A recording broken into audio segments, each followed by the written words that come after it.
Pete from amateurgolf.com. I'm here with Rees Jones, the noted golf architect. You really don't require an introduction, Rees, and that's kind of a neat thing, but there are golfers everywhere that love your courses, and there are some that on occasion have probably cursed you too.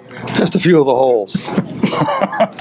Well, we're here today at Alameda, and there's a 36-hole plus a 9-hole par 3 course. But there's an 18-hole course called the South that you are doing over. Can you tell me a little bit about that?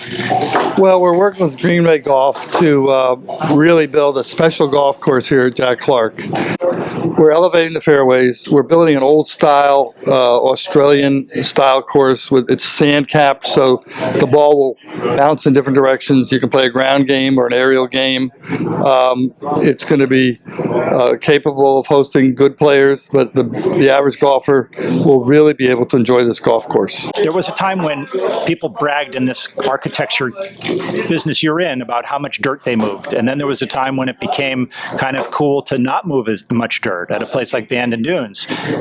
You've brought in a lot of dirt here, but it's, again, part of the environmental process. How is that going to make Alameda South different than it was for the players that are so familiar with it?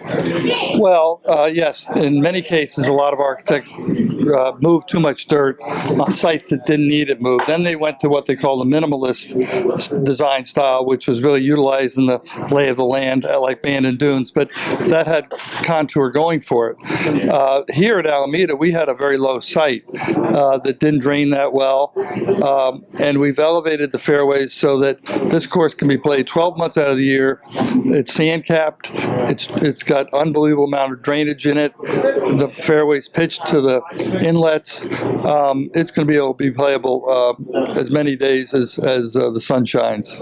As far as the golf and the golf aesthetic for players that are really into the architecture aspect of it, the Australian Sandbelt, some have traveled there, but most haven't. What's that all about? Well, it's I think golf is just like there's a lot of public golf in Australia. Golf is not expensive in Australia. It's very playable, very enjoyable, and I think that's what we're doing. The ground game, we're really using Alex Russell's style of design. We worked with Alistair McKenzie. He was really Alistair McKenzie's designer in Australia. The bunker style is his. The bunkers here are dramatic, but they're all not tucked to the green. We've got large greens, 7,000 and 9,000 square feet. A lot of them are low profile so that you can bounce the ball on or fly it in.